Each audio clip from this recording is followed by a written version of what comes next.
जिल्हा परिषद निवडणुका झाल्या आणि नवीन शिलेदार आले, अध्यक्ष निवडले गेले, उपाध्यक्ष निवडून आले, सभापती निवडले गेले, पालकमंत्री उदय सामंत असतील, आमदार भैया सामंत असतील, तिकडे राज्यमंत्री योगेश कदम असतील, राष्ट्रवादीचे तालुक्याचे आमदार असतील चिपळूणचे शेखर निकम, या महायुतीने या तालुक्यामध्ये भाजपच्या मंडळींनी सुद्धा जोरदार मुसंडी मारली आणि एक हाती सत्ता शिवसेनेने आपल्या स्वबळावरती आणली.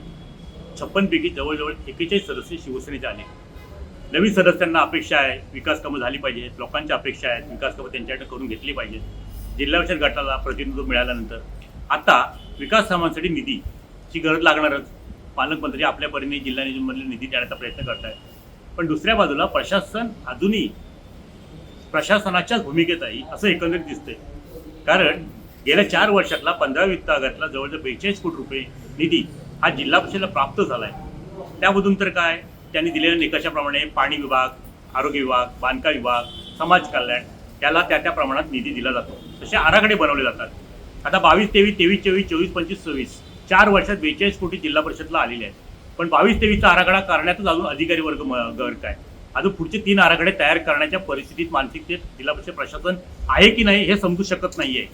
आता 42 कोटी म्हटल्यानंतर 56 सदस्यांना म्हटलं तर अध्यक्षांकडे काही पैसे त्यांच्या स्वतःच्या अधिकारात ठेवले तरी एक 40-50 लाख रुपये प्रत्येक सदस्याच्या वाट्याला विकास कामांसाठी येणार आहे. मग प्रशासन एवढं अतिशय संत गतीने किंवा कासव गतीने का वागतंय की अजूनही प्रशासकच आहे या भूमिकेत वागतंय की बॉडी किंवा लोकप्रतिनिधी निवडून आलेले आहेत की नाहीत हे त्यांना समजत नाही आहे. त्यामुळे आराखडे बनवणार कधी? कारण ही जबाबदारी आहे ग्रामपंचायत विभागाची आणि त्यांनी ते आराखडे बनवले पाहिजेत. बनवताना 100% निधीचा 10% भौगोलिक परिस्थिती आणि 90% लोकसंख्येचा निकष धरूनच 15 वित्त आघाडीने निधी खर्च केला जातो. ही झाली एक बाजू. दुसऱ्या बाजूला सुद्धा नवीन सभापती आलेत. म्हणजे शिक्षण अर्थ असतील, समाज कल्याण असतील. समाज कल्याण सभापतीला जिल्हा परिषदचा विचार केला तर फार महत्त्व असतं कारण निधीचा ओघ हा त्या प्रमाणात इतर विभागाच्या तुलनेने अधिक असतो. आता समाज कल्याण सभापतींकडे जवळपास 2 कोटी रुपये आता निधी आहे. झटपट कार्यक्रम करायचा म्हटलं तर 3.25 कोटी रुपये त्यांच्या आता हातात आहेत. त्यांनी सुद्धा आराखडे बनवायला पाहिजेत की दलित वस्त्या असतील किंवा मागासवर्गीय काही भाग असतील त्या ठिकाणचे असतील कामं असतील त्याचे आराखडे सुद्धा समाज कल्याण सभापतींना या प्रशासनाने सांगायला हवं की तुम्ही करून घेतले पाहिजेत.